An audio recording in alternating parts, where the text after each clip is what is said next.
ಪಾಟೀಲ್ ಗುಂಡೂರು ಮನೆ ಮುಂದೆ ಒಳಚರಂಡಿ ಅವ್ಯವಸ್ಥೆ, ನಗರಸಭೆ ನಿರ್ಲಕ್ಷ್ಯಕ್ಕೆ ಆಕ್ರೋಶ.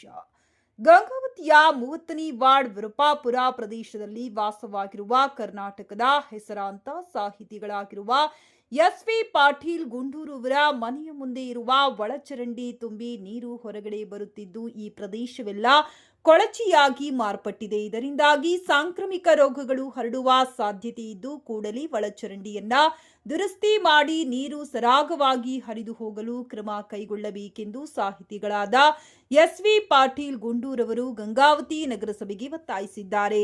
ಸುಮಾರು 570ಕ್ಕೂ ಹೆಚ್ಚು ಲೇಖನಗಳನ್ನ ಬರೆದಿರುವ ಸಾಹಿತಿಗಳಾದ ಎಸ್.ವಿ. ಪಾಟೀಲ್ ಗುಂಡೂರು ಅವರ ಮನೆ ಮುಂದೆ ಒಳಚರಂಡಿ ದುರಸ್ತಿ ಮಾಡಲು ಸುಮಾರು 8 ತಿಂಗಳಿಂದ ನಗರಸಭೆಗೆ ಮನವಿ ಪತ್ರ ಸಲ್ಲಿಸಿದರೂ ಯಾವುದೇ ಪ್ರಯೋಜನವಾಗಿಲ್ಲ. ಗಂಗಾವತಿ ನಗರದ ಸಂಪೂರ್ಣ ಸ್ವಚ್ಛತೆಗೆ ಶ್ರಮಿಸುತ್ತಿರುವ ನಗರಸಭೆಯವರು ಸಾಹಿತಿಗಳಾದ ಎಸ್.ವಿ. ಪಾಟೀಲ್ ಗುಂಡೂರು ಮನೆ ಮುಂದೆ ಒಳಚರಂಡಿ ದುರಸ್ತಿಗೆ ನಿರ್ಲಕ್ಷ್ಯ ಮಾಡಿರುವುದು ಸರಿಯಲ್ಲ. ಕೂಡಲೇ ನಗರಸಭೆಯವರು ಅಗತ್ಯ ಕ್ರಮಗಳನ್ನು ಕೈಗೊಳ್ಳಬೇಕೆಂದು ಪ್ರಜ್ಞಾವಂತ ನಾಗರಿಕರು ಒತ್ತಾಯಿಸಿದ್ದಾರೆ. ಪಾಟೀಲ್ ಗುಂಡೂರು ಅಂತ ಲೇಖಕ. ಇದು 30ನೇ ವಾರ್ಡು. ಇದು ಏನಾಗಿದೆ, ಈಜುಗುಡಿ ಮ್ಯಾಲಿದ ಒಳಗಿಲಿಂದ ನೀರು ಚಿಮ್ತಾ ಇದೆ. ಗಟಾರ ಬಂದಾಗಿದೆ. ಈ ಗಟಾರದ ನೀರು ಒದ್ದು ಈ ಕಡೆ ಪ್ಲಾಟ್ಗಳಿಗೆಲ್ಲ ಬಂದಿದೆ.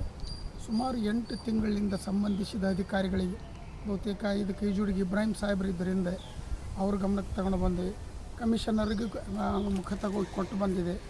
ವಾರ್ಡ್ನಲ್ಲಿ ಕೊಟ್ಟಿದೆ. ಸಂಬಂಧಿಸಿದ ಎಲ್ಲರಿಗೂ ಉಲ್ಗಪ್ಪಾದಿಯಾಗಿ ಎಲ್ಲರಿಗೂ ಅವ್ರು ಏನಿಲ್ಲ ಬರಾಗಲಂದಿಲ್ಲ, ಬರ್ತೀವಿ ಅಂತಾರೆ, ಇಲ್ಲ ಇವತ್ತು ಬರ್ತೀವಿ ನಾಳೆ ಮಾಡ್ತೀವಿ ಅಂತೇಳಿ.